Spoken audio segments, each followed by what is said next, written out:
From the years 2000 to 2017, Linkin Park would go on to release 7 studio albums until the tragic death of their frontman Chester Bennington. And just when we thought we weren't going to get another one, they have recently announced that their 8th studio album, From Zero, with new lead singer Emily Armstrong, will be coming out on November 15th.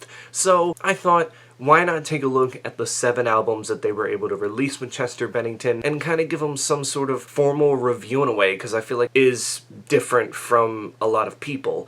I do want to reiterate, I don't hate any Linkin Park album per se. Just with any band and artist with a discography, you have your favorites, you have their least favorites, and for me, there's just some that don't resonate with others. However, I'm just going to go in order by the years these came out. I'm not going to rank them from worst to best. So obviously, we have to start with the one that is probably the most popular in their discography, which is their debut album. Everything you say to me takes me one step closer to the edge, and I'm about to break.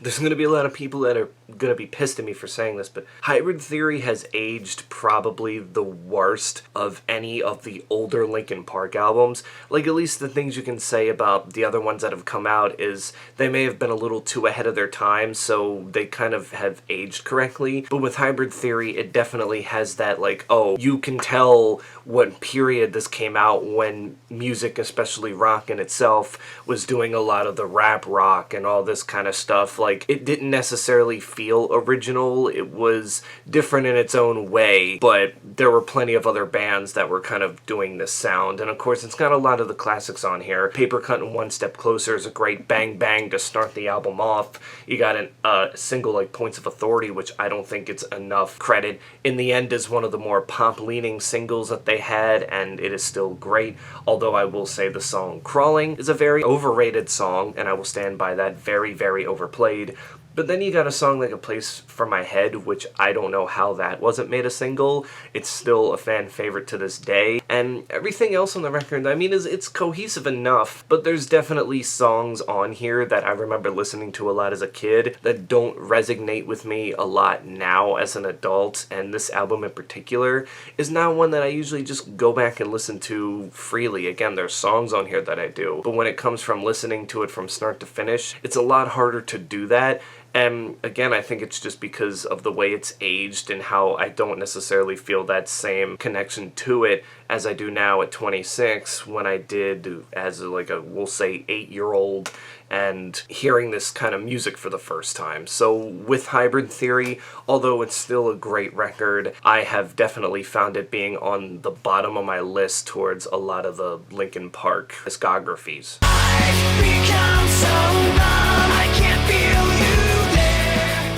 The question was then, how would they follow up one of the most successful debut albums of all time? Well, you fast forward 3 years to 2003, and here came Meteora, which basically I like to call Hybrid Theory 2, because it has a lot of the same elements. Like, when you look at Linkin Park and when they get lumped in with that nu metal, it's definitely the first 2 records that do that for them. They did a little bit more experimenting on here, but nothing too out of left field for the fans to go, whoa, this is different. And even though it has more tracks than the first record, actually it only has 1 more track than the first record, going from 12 to 13, it is shorter than what we get from Hybrid Theory. And I think with Meteora, again, it is one that I've kind of not necessarily fallen out of love with over the years, but definitely listened to a lot less. However, if you want me to pick between Hybrid Theory and Meteora, I would definitely pick Meteora, because there's also a lot more deep cuts on this thing that resonate a lot with me. I mean, Don't Stay is a great kickoff, and then you have Somewhere I Belong, which is a nice single, almost kind of like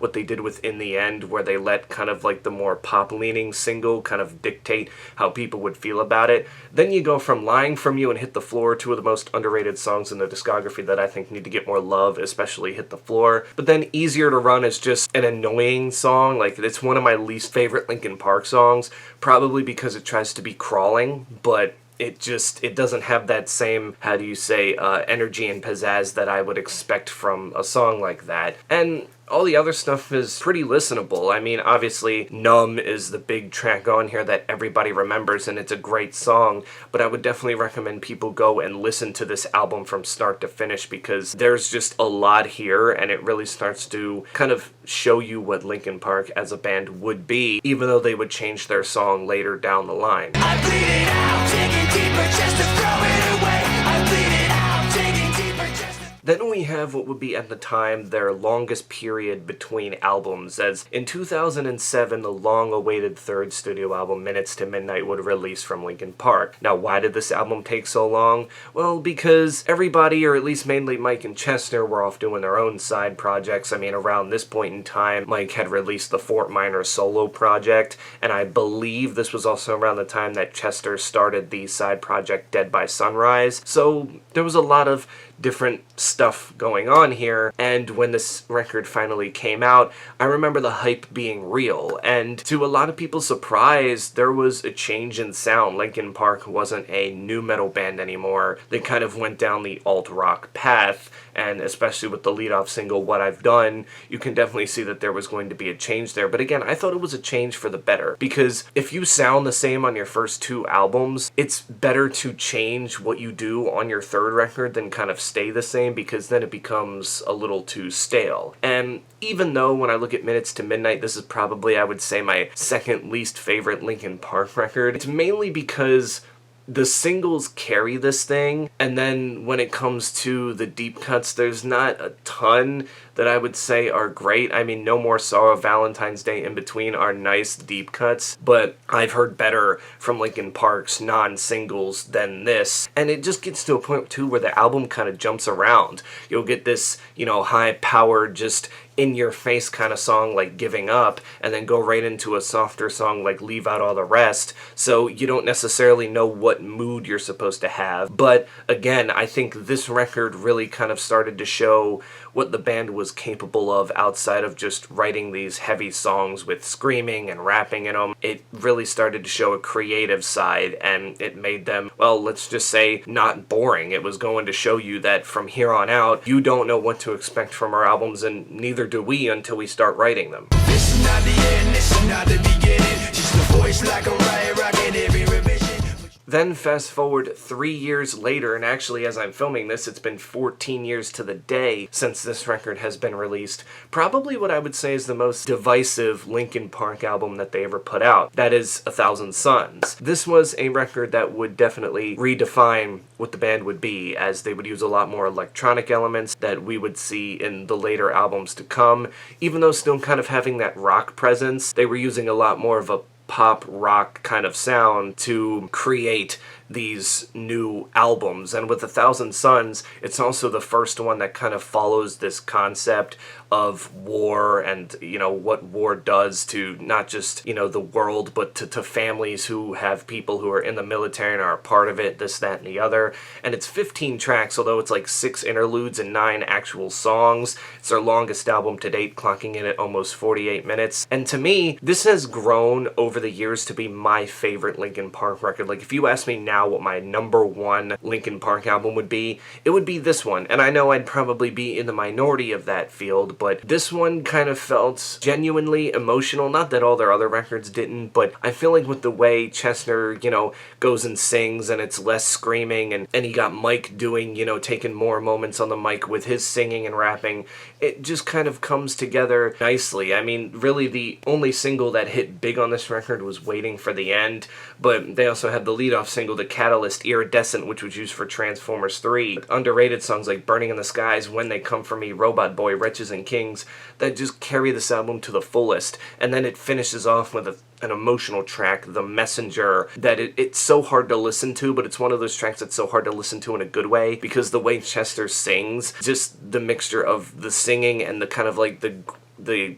raspiness in his voice, it just shows the pain and emotion that people who are dealing with loss from someone in the military, that mainly being family, when they get that, knock on their door like, hey, we hate to inform to tell you, but your family member has passed away during war. It can just be like the most gut-wrenching thing. and I think only Chester could have made that song feel the way it did. And again, I think for Linkin Park, this was actually kind of a step in the right direction. Sure, it made a lot of fans furious, but at the same point in time, now that they're kind of older and the music that they used to do was kind of phasing out, they needed to find a way to reinvent themselves, and it would definitely work. Even though this album was kind of a failure, their next album that would come up would kind of revamp them for quite a bit.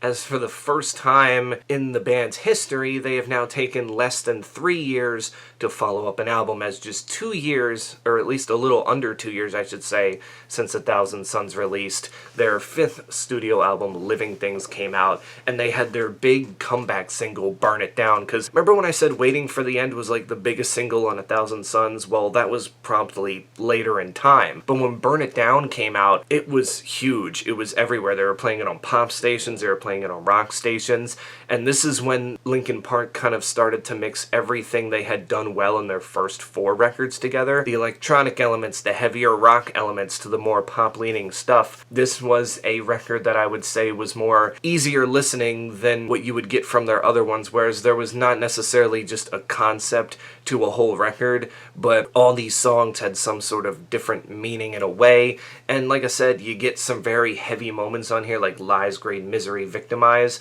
but then we kind of hear more of the Chester and Mike harmonizing on songs like Roads Untraveled and Skin to Bone, and even on the song Until It Breaks, which is a highly underrated song, Brad Deilson comes in towards the end portion for what seemed to be the first and only time he would get some sort of lead vocals in a way. Living Things was just the album that embodied Linkin Park the best when it came to how you would describe them sound-wise, or at least what they would do sound-wise, because it's really their only album that takes everything that they have been good at and mixes it together and does it throughout the whole 37 minutes of its runtime. That I just would say that this album is highly underrated and over the years has become more and more accepted because of what it was able to do and how the band was just like, you know, let's still remember what we used to do and mix that with what we're doing now, because we can make it work. I mean, they're Linkin Park, they can make a lot of sounds work.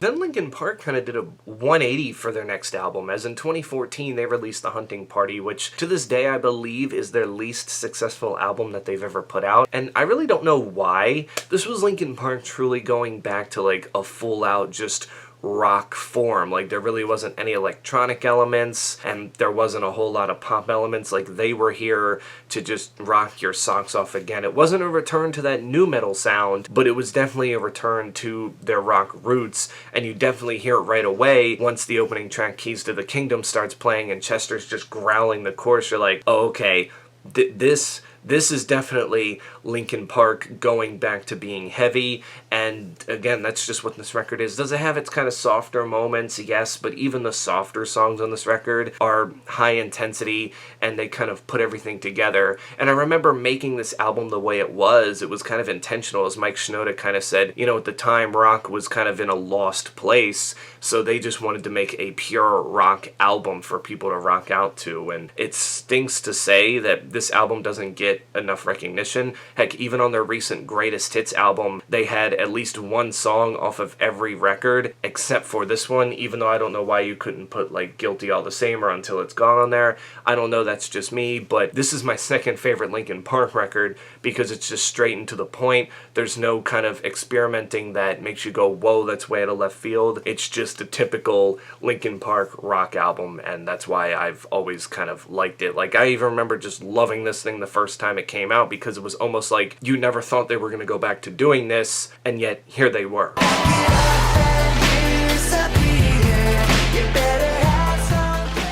And last, but, you know, it's certainly not least, remember when I said 1,000 Suns was probably the most divisive Linkin Park record? Well, let's just say One More Light has been the most divisive of any 7 of the Linkin Park albums that are currently out there, because Linkin Park went from this, you know, heavier rock sound in The Hunting Party, and people were, I guess, kind of turned off by that. I mean, the album didn't sell well, so their next instinct was to make a full-fledged pop record. And when I mean full-fledged, I mean there's little to no rock elements on here outside of maybe like a song like Talking to Myself, which definitely has like pop rock feels. But this has pop features from Pusha T and Stormies to Kiara to just your typical kind of pop format songs that, you know, are meant to be played on the radio. And although I don't hate this album like most do, it just doesn't hit as much as the other Linkin Park records, because even a lot of the singles on here are kind of weak in itself. And going back and listening to it recently, it's only 10 tracks, but I just sit there and go, none of them are really that memorable to me outside of the title track, and I feel like it's only memorable because of what happened to Chester,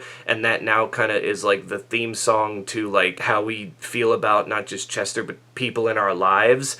So it just kind of goes to show you that it took a tragedy happening for one of these songs to even get huge because of the meaning of the song in itself, whereas all these other ones, it was just kind of like, I think if it wasn't so like typical 2017 pop format, it could have been done better. Like Linkin Park doing a pop album was necessarily never out of the equation, but doing something like this where it just felt like Chester and Mike and all the other guys weren't even there, it's kind of like, why would you even release this thing in the first place? And you can see why it got a lot of hate and is seen as probably their worst album in their discography, at least in the Chester Bennington era, because this album just doesn't have a lot of redeeming qualities. And, you know, when I said Hybrid Theory didn't age well, definitely aged better than this thing, and this thing came out 7 years ago, but you can already tell that it was during a period in pop where this is what pop was, this was the sound, and now that it doesn't sound really anything like that, you're kind of like, oh yeah, this album, it's just not one of those ones that age well. Like, you can listen to it and be like, oh, this came out around this time, and for the most part, that's not a good thing, because that means you were just kind of trend chasing at this point, and when it feels like Linkin Park is trend chasing, then that's kind of a bad thing, because it never felt like that with their other albums that they decided to experiment on,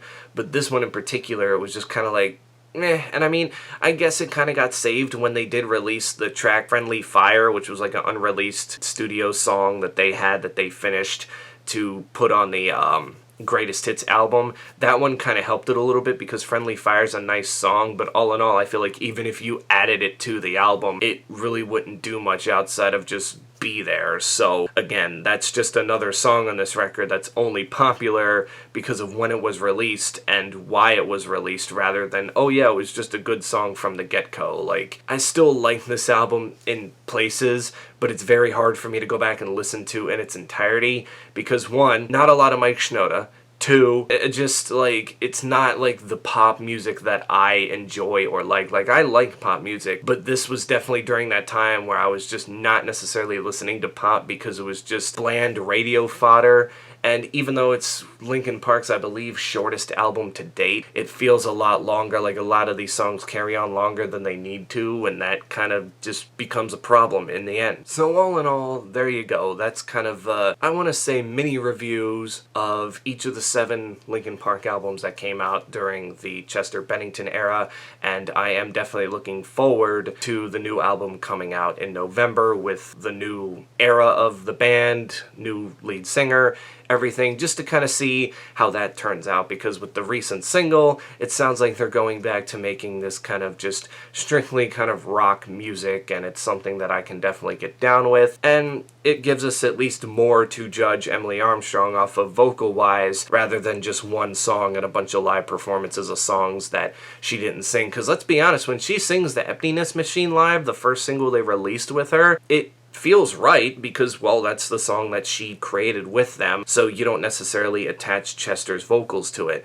But when she's singing all the other songs, obviously Chester's vocals are attached to it, so when she's singing it, it doesn't necessarily feel natural, but you're not necessarily trying to look at it that way. You're just trying to go, as long as she can sing these songs and do them justice, then that's fine. But once we get more songs coming out from this record coming out, I feel like it'll be more and more apparent whether she is right or not to do it. But from what I heard so far, she seems fine, as long as you don't see her as a Chester Bennington replacement, but more as a continuation in the band that is now moving on into a new era, because at this point, they can't bring Chester back. That's out of the picture, so this is mainly the right way to go. But until then, you can tell me in the comments below, what do you think?